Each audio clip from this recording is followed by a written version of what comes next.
नमस्कार, स्वागत है आपका मेरे YouTube channel civil services with Alok में। चलिए शुरू करते हैं आज का लेक्चर। देखते हैं कि आज के इस वीडियो में हमको क्या क्या पढ़ना है। लेक्चर शुरू करने के पहले अगर अभी तक आपने हमारा चैनल सब्सक्राइब नहीं किया है तो उसको सब्सक्राइब कर दें और बेल आइकन को प्रेस कर दें, जिससे हमारे आने वाली वीडियो की नोटिफिकेशन आप तक सबसे पहले पहुंचे। तो चलिए देखते हैं कि आज के वीडियो में हमको क्या पढ़ना है। देखिए, आज हम पूरा ज्वालामुखी टॉपिक कवर करेंगे इसमें कि क्या क्या होता है इसमें। तो ज्वालामुखी क्रिया देखेंगे क्या है। तो ज्वालामुखी क्रिया से धरातल के अंदर कौन कौन सी आपकी चट्टानें बनती हैं, धरातल के बाहर आपका क्या बनता है, जैसे गर्म जल के स्रोत हॉट स्प्रिंग क्या होता है, गेसर क्या होता है, धुआंरे फ्यूमरल्स क्या होते हैं, और ज्वालामुखी के अंग हम देखेंगे कि ज्वालामुखी का कोण क्या है, वोल्केनिक कोण, वोल्केनिक वेंट, ज्वालामुखी वोल्केनिक क्रेटर, कोल्डेरा क्या होता है, ज्वालामुखी से निकलने वाले पदार्थ आपके कौन कौन सी गैसें निकलती हैं, जल वाष्प, और कौन से पदार्थ निकलते हैं, जैसे ब्रेसिया हो गया, आपका कोणाकृत पदार्थ हो गया, टफ हो गया, इसी प्रकार के जो भी पदार्थ आपके निकलते हैं। और ज्वालामुखी के प्रकार, सक्रिय ज्वालामुखी, प्रसुप्त और शांत। इस ज्वालामुखी को हम डिटेल में देखेंगे, कौन कौन से सक्रिय है, कौन से प्रसुप्त है, कौन से शांत है, सिंडर क्या होता है, सोल्फ तारा क्या होता है, और इस टॉपिक से रिलेटेड जो कुछ फैक्ट्स हैं एग्जाम के पॉइंट ऑफ व्यू से इंपॉर्टेंट है वो फैक्ट्स हम देखेंगे। और अंत में जो विभिन्न परीक्षाओं में आपके प्रश्न पूछे गए हैं वो क्वेश्चंस भी हम इस टॉपिक ज्वालामुखी से संबंधित जो भी प्रश्न पूछे गए वो क्वेश्चन भी हम यहाँ सॉल्व करेंगे। तो चलिए शुरू करते हैं आज का वीडियो। चलिए देखते हैं ज्वालामुखी क्या होता है, वोल्केनो क्या है।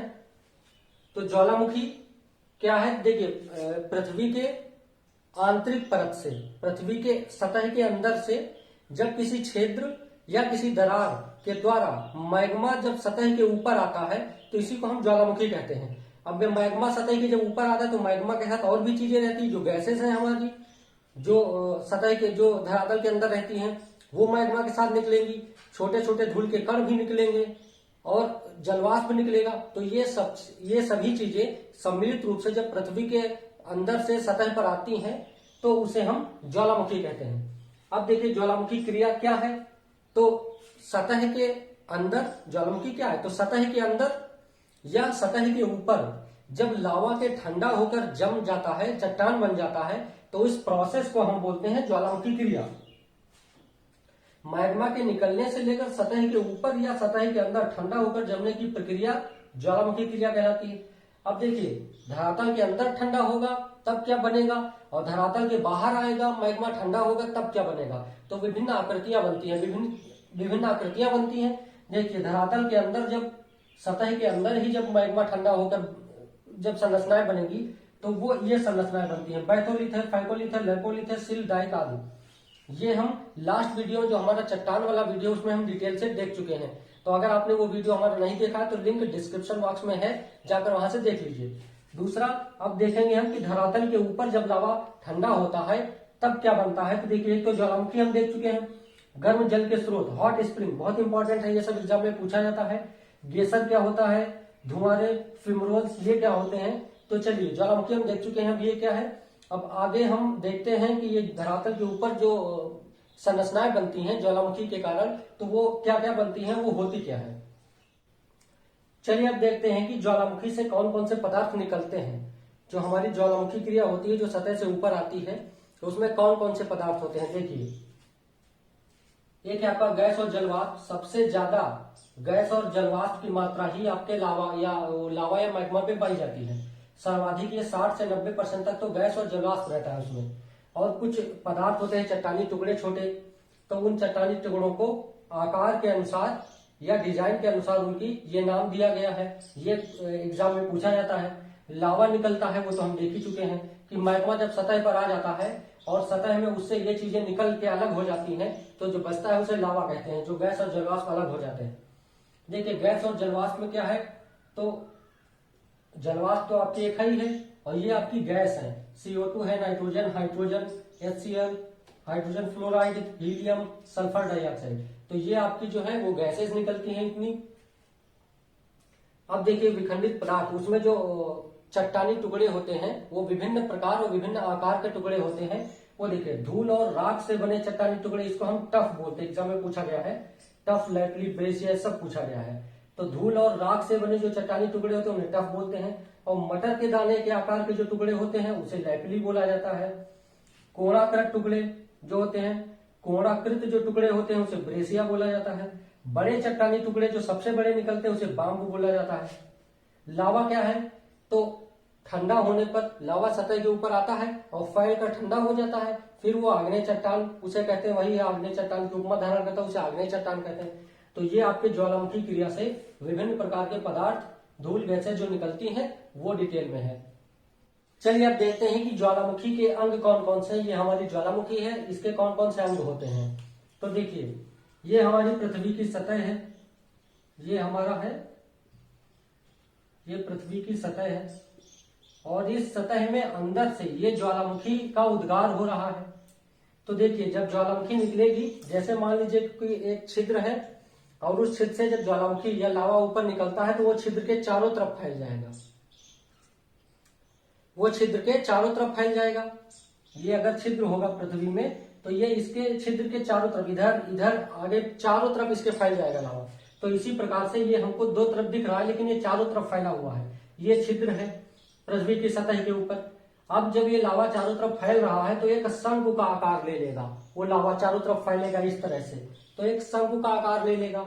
इसी को हम बोलते हैं ज्वालामुखी शंकु। देखिए, ये बढ़ता जाएगा, जैसे जैसे लावा निकलता जाएगा उसके ऊपर लेयर पे लेयर इसकी लावा की चढ़ती जाएगी, वो ठंडी होती जाएंगी, फिर इसके ऊपर दूसरी लेयर, फिर वो ठंडी होती जाएगी, इसके ऊपर तीसरी लेयर। इस प्रकार से एक के ऊपर एक लेयर बनता जाएगा। और ये ज्वालामुखी, पहले जो ज्वालामुखी शंकु था, ये आकार में जब बड़ा होता चला जाएगा तो हम इसे ज्वालामुखी पर्वत बोलते हैं। ये पाइप जहां से आपका निकल रहा है लावा, इसको हम बोलते हैं वोल्केनिक वेंट। ये है ज्वालामुखी पाइप, जहां से लावा निकल रहा है इस पूरे पाइप को। और ये जो छिद्र है, इस छिद्र को बोलेंगे हम वोल्केनिक वेंट।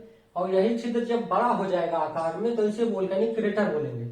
चलिए देखिए, ये आपका लावा है, ये लावा आपका यहाँ से निकल रहा है, ये लावा का जमाव होता जा रहा है।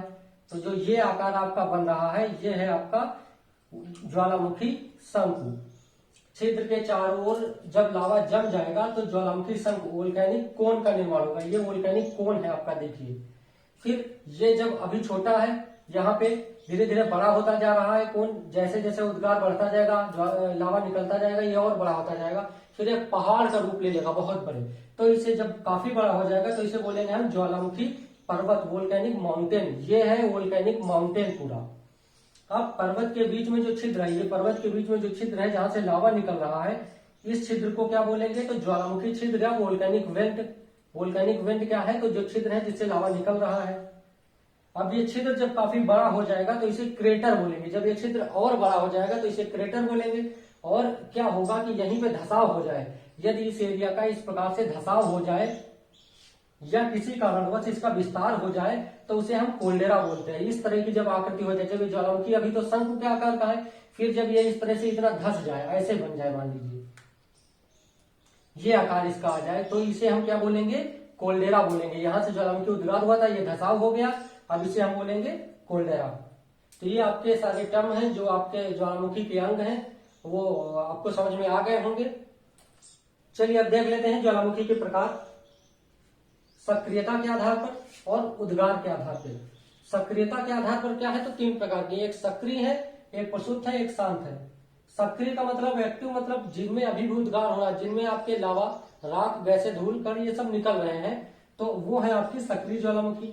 प्रसुप्त ज्वालामुखी क्या है, तो वो है कि जिनमें बहुत समय से उद्गार हुआ तो नहीं है लेकिन भविष्य में कभी भी उद्गार हो सकता है। भविष्य में मतलब कि अभी तक बहुत समय से नहीं हुआ है लेकिन कभी भी उद्गार हो सकता है, कभी भी इनसे लावा निकल सकता है, तो ये है प्रसुप्त। शांत ज्वालामुखी का मतलब यह है कि ऐतिहासिक काल से बहुत समय से इनमें उद्गार हुआ भी नहीं है और आगे उद्गार होने की कोई संभावना भी नहीं है।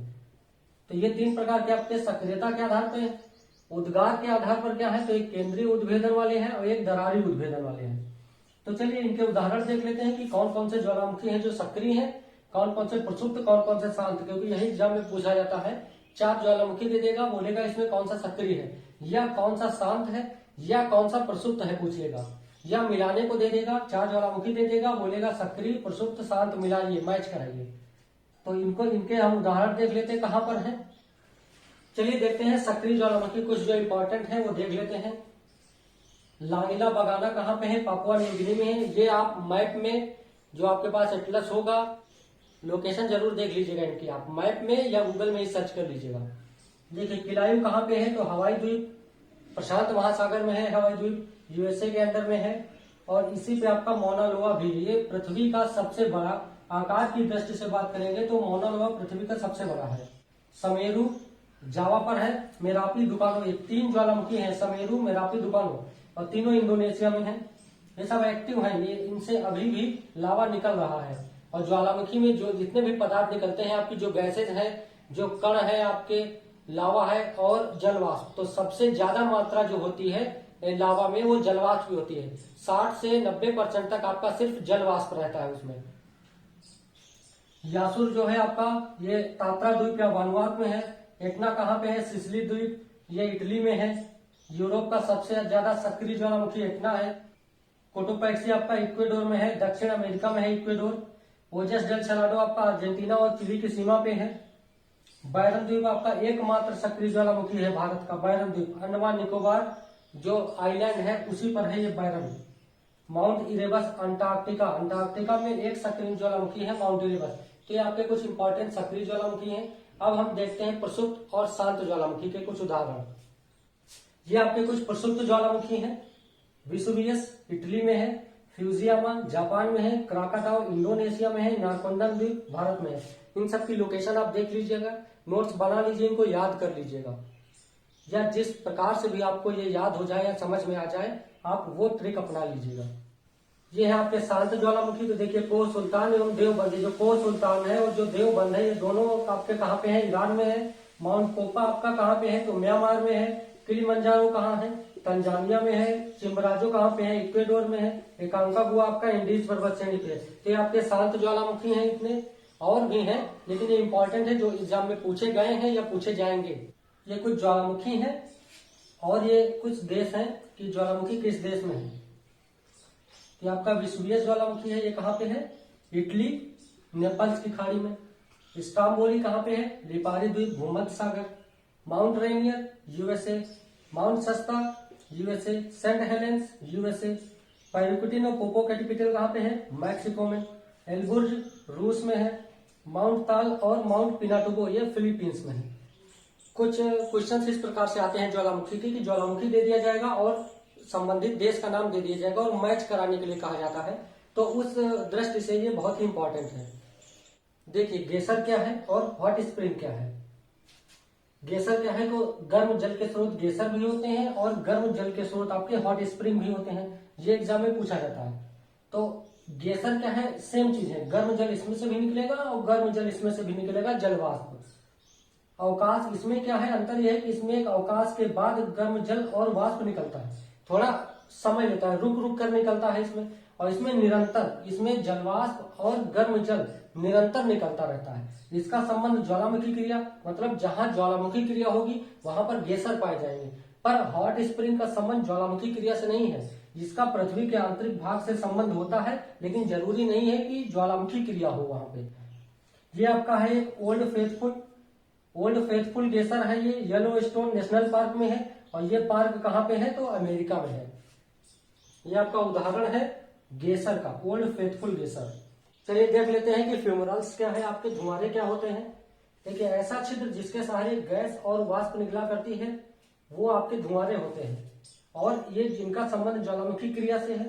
पर धुआरे में जो गैस और वाष्प है उसका तापमान लगभग 650 डिग्री सेंटीग्रेड होता है, और जो वाष्प है, इस गैस और वाष्प, इसमें सबसे ज्यादा वाष्प पाई जाती है। 98.99% आपकी वाष्प होती है। ज्वालामुखी की सक्रियता, धुआरे क्या होते हैं? तो ज्वालामुखी की सक्रियता के अंतिम लक्षण है कि ज्वालामुखी अब सक्रिय से सुसुप्त अवस्था में आ जाएगी। तो वो लास्ट लक्षण आपके, जो लास्ट आपके अंतिम लक्षण जो है कि अब ज्वालामुखी सक्रिय से, एक्टिव से सुसुप्त में आ जाएगी, तो ये धुआरे हैं। जैसे इसका उदाहरण है कोह सुल्तान। अब देखिए धुआरे का आर्थिक उपयोग क्या है?